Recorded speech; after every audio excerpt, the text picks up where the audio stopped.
বিসমিল্লাহির রহমানির রহিম। আগামীকাল পূর্ব ঘোষণা অনুযায়ী 28শে নভেম্বর বৃহস্পতিবার বেলা 12টায় ইনশাআল্লাহুল আজিজ রানী রাসমণি এভিনিউ ধর্মতলায় জমিয়তুল উলামা হিন্দের পশ্চিমবঙ্গ রাজ্য কমিটির আহ্বানে সমাবেশ হবে। বিভিন্ন জেলায় প্রস্তুতি পর্ব প্রায় তুঙ্গে। আমার থেকেও ব্লক, শাখা, শহর বিভিন্ন স্তরের জমিয়তের কর্মীরা অত্যন্ত চাঙ্গা এবং সুদৃঢ়ভাবে তারা সংগঠনকে ধরে রেখে ইনশাল্লাহ কালকে আসবেন। আমি একান্তভাবে অনুরোধ করব, যেভাবে জমিয়তের ইতিহাস অতীত আছে, আপনারা দায়িত্বশীল জমিয়তের কর্মী, সেইভাবে আপনারা আসবেন, নিজের মতো যাবেন। খুব বেশি বয়স্ক মানুষ তাদের আনবেন না। মাদ্রাসার ক্ষেত্রে বাচ্চা ছেলেদের আনবেন না। আমি বারবার এটা বলেছি, হ্যান্ড নোট অফিস থেকে গেছে, এটা আপনারা খেয়াল রাখবেন। যারা আসবে বড় ছেলেরা, তাদের তালিকা তৈরি করবেন, শিক্ষক নিয়ে আসবেন, শিক্ষকের সাথে তারা চলে যাবেন। গ্রামে ক্লাব আছে, সাধারণ মানুষ আছেন, শিক্ষিত বন্ধুরা আছেন, অনেক চিন্তাশীল ব্যক্তিরা আছেন, অন্যান্য সংগঠনের মানুষ আছেন। তাদের কাছে আহ্বান জানাবেন, তারাও যেন এই সভায় উপস্থিতি দেন। জমিয়তুল উলামার ডাকে মানুষ সাড়া দেন। আশা রাখছি ভালো ভিড় হবে, আমাদের কথাগুলো আমরা বলার সুযোগ পাব। গতকাল সংবিধান দিবস পালিত হলো। এই সংবিধানে আমাদের অধিকার দিয়েছে যে আমাদের বক্তব্য, আমাদের কথা, আমাদের প্রতিবাদ, আমরা কি বলতে চাইছি সেটা জনসমক্ষে তুলে ধরতে হবে। তবে জনগণ সচেতন হবে। যেখানে যার কাছে আমরা বার্তা পাঠাবো তিনিও সেটা জানতে পারবেন আমরা কি বলতে চাইছি। আড়াই ইউনিয়নের প্রস্তুতি উপলক্ষে 15টি জায়গায় আমরা পয়েন্ট ঠিক করেছি, যেখানে জমিয়তের শতবার্ষিকী উপলক্ষে যে জ্যাকেট আমরা তৈরি করেছি, সেই জ্যাকেট এবং কালো সাদা টুপি পরে তারা থাকবেন। প্রথম হলো আমাদের স্টেজের পশ্চিম দিক, অর্থাৎ ব্যাক সাইড, আকাশবাণী ভবনের দিক। এখানে বেশ কয়েকজন স্বেচ্ছাসেবক থাকবেন। স্টেজ, দুটি স্টেজ হবে, একটি স্টেজ ভিভিআইপি, একটি স্টেজ হবে ভিআইপি। পৃথক পৃথক সিঁড়ি এখানে থাকবে। এরপরে রেলিং দিয়ে ঘেরা আর এভিনিউ 3টি রো, তার জন্য ভলেন্টিয়ার থাকবেন পৃথকভাবে। তারপরে ট্রাম লাইন পর্যন্ত 2 দিকে ভলেন্টিয়ার থাকবেন।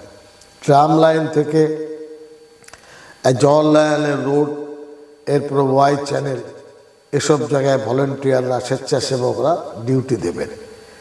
একইভাবে কেসি দাসের যে ক্রসিং, সেখানেও পর্যাপ্ত পরিমাণের ভলেন্টিয়ার থাকবেন। আর টিপু সুলতান মসজিদের উত্তর দিক, দক্ষিণ দিকেও থাকবেন। মৌলালিতে ভলেন্টিয়াররা থাকবেন, শিয়ালদায় থাকবেন, রাজাবাজারে থাকবেন, হাওড়ায় থাকবেন এবং ফেরিঘাট এপার ওপার, মানে হাওড়ার দিক বা এদিকে ডালহাউসির দিক, এখানে তারা থাকবেন।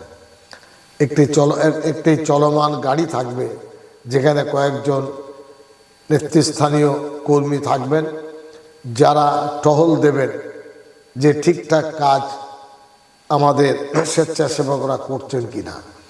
যারা ডিউটি দেবেন মনে রাখবেন, রুগী, ছাত্র বা যারা যেতে চান তাদেরকে ছেড়ে দেবেন।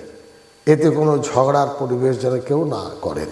কলকাতার পুলিশ অনেক সক্রিয়, অনেক দায়িত্বশীল, তারা বরাবর যোগাযোগ করে রেখেছেন। আপনারা আল্লাহর কাছে দোয়া করবেন যে পরওয়ারদিগারে আলম এই সভাকে সুদূর প্রসারী ফলদায়ক হিসাবে আল্লাহ গ্রহণ করেন।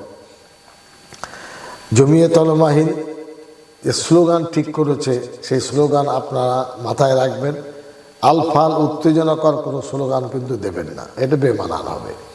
জমিয়ত উলামা হিন্দ জিন্দাবাদ, পশ্চিমবঙ্গ রাজ্য জমিয়ত উলামা জিন্দাবাদ, ভারতবর্ষ জিন্দাবাদ, জাতীয় সংহতি ঐক্য জিন্দাবাদ, ফিলিস্তিনকে স্বাধীন রাষ্ট্রের স্বীকৃতি দিতে হবে এবং জেরুসালেমকে রাজধানী ঘোষণা করতে হবে। তাছাড়া নবীজি সাল্লাল্লাহু আলাইহি সাল্লামের বিরুদ্ধে কুৎসা করা চলবে না, খুব পরিষ্কার কথা, এর মেনে নেওয়া যাবে না। এরপরে ওয়াকাফের বিষয়ে যে প্রস্তাবিত বিল, বলতে হবে যে ওয়াকাফের 2024-এর প্রস্তাবিত বিল এনডিএ সরকার বাতিল করো, প্রস্তাবিত বিল বাতিল করো, এনডিএ সরকার তুমি বাতিল করো। এরপরে মিল্লি ইত্তেহাদ জিন্দাবাদ, মাওলানা মাহমুদ আসাদ মাদানী জিন্দাবাদ, এই কয়েকটি স্লোগানের ধারা ঠিকঠাক করে দিলাম। এই স্লোগান নিয়ে আসবেন, যত্ন সহকারে আসবেন, আবার সুন্দরভাবে গুছিয়ে যাবেন। সফলতা আল্লাহ জমিয়তের সমাবেশে দিয়ে থাকেন। এখানে আমরা ড্রোন ব্যবহার করব, পুলিশকে অনুরোধ জানানো হয়েছে, লোকজন কোথায় আছেন বা কি করছেন, বেশি জমায়েত হলে ড্রোন হলে আমরা সেটা ধরতে পারবো, শৃঙ্খলাটা রাখতে পারবো। এই সার্বিকভাবে একটা ভিডিও দিলাম, কোনো প্ররোচনায় পা দেবেন না। নিন্দামন্দ যারা করছে লোক থাকবে, আপনারা তাদের কান দেবেন না। আর জমিয়তের সভা এটা কোনো রাজনৈতিক আঙিনার এটা সভা নয়। জমিয়ত উলামা ভারতবর্ষের ঐতিহ্যবাহী প্রাচীন গুরুত্বপূর্ণ সংগঠন। এই যে সাম্বালে যে ঘটনা হয়েছে, জমিয়তের অল ইন্ডিয়ার সাধারণ সম্পাদক হাকিম উদ্দিন সাহেব গেছেন, এই দায়িত্বের পরিচয় এটা। তো জমিয়ত একটা দায়িত্বশীল সংগঠন, গুলিয়ে দেবেন না, প্ররোচনায় পা দেবেন না, মিথ্যা কথা কান দেবেন না। আপনারা আসবেন, এটা আমাদের মৌলিক অধিকার, ধর্মীয় অধিকার, সামাজিক অধিকার। এই অধিকার আমরা রাস্তায় দাঁড়িয়ে আমাদের আওয়াজ তুলতে চাইছি, যাতে অধিকার সম্পর্কে সমাজ সচেতন হয় আর আমরা যেন সফল হই, আমাদের দাবি যাতে পূরণ হয়। আপনাদের সকলকে ধন্যবাদ। ভালো থাকুন, সুস্থ থাকুন। ইনশাআল্লাহ কালকে আল্লাহ চাইলে আপনার আরআর এভিনিউতে দেখা হবে। 11:45-এ জোহরের আজান হবে, অত্যন্ত সুললিত কণ্ঠে। আল্লাহ চাইলে রানী রাসমণি এভিনিউ ঠিক জাস্ট ঘড়ির কাঁটায় 12টায় জোহরের নামাজ হবে। অজু করে বসবেন যাতে জামাতের নামাজ আপনার পড়তে আমরা পারি। জামাতের পরে প্রোগ্রাম ইনশাআল্লাহ শুরু। অতিরিক্ত নফল নামাজ ওখানে আদায় করবেন না, ভিড়ভাড় এলাকা। 11:45-এ জোহরের আজান, 12টায় জোহরের নামাজ। জামাতের পর ইনশাআল্লাহ আমরা প্রোগ্রাম করব, 2-2.5 ঘন্টার প্রোগ্রাম ইনশাআল্লাহ হবে। এবং জমিয়তি বক্তা আর জমিয়তের কর্মীরা শ্রোতা, এটা মাথায় রাখবেন। কর্মী বন্ধু জমিয়ত সহযোগীদের কাছে অনুরোধ, জেলা শাখা এবং ব্যক্তি অনেকেই অনুদানের জন্য, অর্থের জন্য ওয়াদা করেছেন। এটা কারো মেয়ের বিয়ে নয়, কারো বৌভাত নয়, এটা সমাজের জন্য কাজ, সমাজকে পয়সা দিতে হবে। ওখানে আশেপাশে থাকবে স্টেজের, আপনারা টাকা দিয়ে জমা দিয়ে রসিদ নিয়ে নেবেন। রসিদ নিতে ভুলবেন না, কারণ আমাদের হিসাব নিকাশ অডিট হয়, 1-2 কোটি টাকা আমাদের খরচ হয়ে যায়। ভিক্ষা চেয়েছে, আল্লাহর কাছে ভিক্ষা চাইছি, জনগণের কাছে চাইতে আমাদের লজ্জা লাগে না? জনগণের পয়সা তো সবাই নেয়, কে আর নেয় না। যারা দিতে চাইছেন তাদের কাছে নেবেন, যে ওয়াদা করেছেন সে পয়সা জায়গায় পৌঁছে দেবেন, যাতে কম আপনার অফিসকে নোটিশ না নিতে হয়। আপনারা ভালো থাকুন। আল্লাহ রাব্বুল আলামিন আপনাদের প্রচেষ্টাকে কবুল করুন। আর নিজেও দোয়া করবেন, মা বোনদেরকে দোয়া করতে বলবেন। আসসালামু আলাইকুম ওয়া রাহমাতুল্লাহি ওয়া বারাকাতুহু।